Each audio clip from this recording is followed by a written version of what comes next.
ऊर्जा का सवाल है। अगर कोई भी देश को प्रगति करना है तो उसको ऊर्जा के बात में आत्मनिर्भर होना पड़ता है।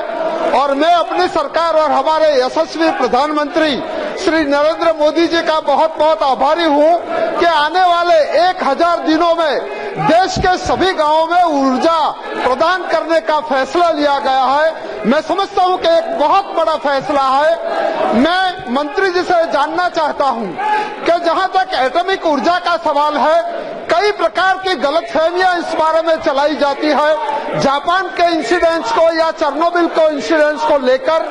तो मैं सरकार से मैं जानना चाहता हूं कि लोगों में जो एटॉमिक ऊर्जा है वो इको फ्रेंडली ऊर्जा भी है और देश की ऊर्जा की जरूरियत को वो एड्रेस कर सकती है। क्या लोगों में एक जन आंदोलन चला सकते हैं कि लोगों जो एटॉमिक ऊर्जा के बारे में लोग ज्यादा से ज्यादा उसको एक्सेप्ट कर सके। और जहां तक गुजरात का सवाल है, गुजरात में, दक्षिण गुजरात में जो एटॉमिक पावर, जो एनर्जी पावर लगा है, उसकी प्रगति कहां तक हुई है।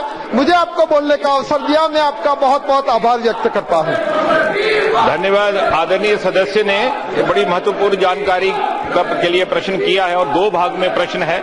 जहां तक पहला भाग है, ये निश्चय ही इनका कहना ठीक है कि आने वाले समय में न्यूक्लियर पावर भारत जैसे देश के लिए एनर्जी का एक बहुत बड़ा स्रोत रहेगा and it will fulfil the growing energy needs of the country. जैसा कि आपने स्वयं कहा कि दिन प्रतिदिन हमारी एनर्जी रिक्वायरमेंट्स बढ़ती जा रही हैं। आदरणीय प्रधानमंत्री जी की प्रेरणा से हमने एक अपने आगे लक्ष्य रखा है कि आज से 10 वर्ष के बाद हमारी न्यूक्लियर जनरेशन कैपेसिटी क्षमता 3 गुनी हो जाएगी। और यदि वर्तमान में ये 4780 मेगावाट है तो आज से 10 वर्ष बाद 3 गुना होकर के 13,480 मेगावाट हो जाएगी, so that it can meet the growing energy needs of India.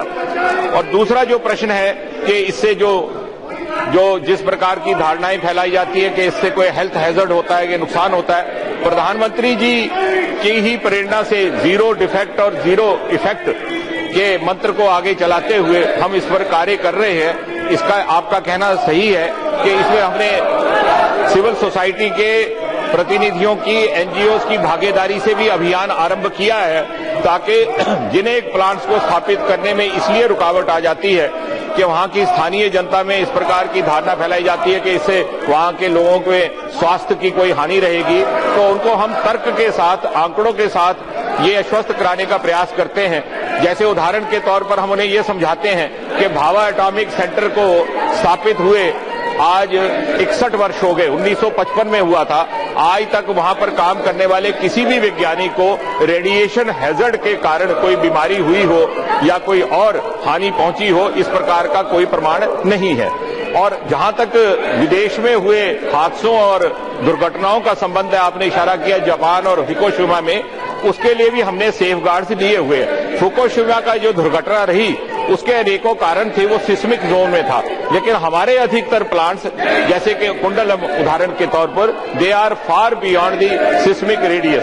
तो कहने का तात्पर्य ये कि सारे सेफगार्ड्स को ऑब्जर्व करते हुए इन प्लांट्स की स्थापना की गई है। और मैं आपकी बात से सहमत हूं कि इसमें समाज की भागीदारी अवश्य है ताकि ये जागरूकता लोगों में फैलाई जा सके। प्राइम मिनिस्टर अकेले पाप बेचारे 3-4 बार ऐसा मारते थे। easiest route which has the potential to increase, तो कम से कम वो देख के पीछे के लोग तो मारेंगे ऐसा समझा था, वो भी नहीं हुआ।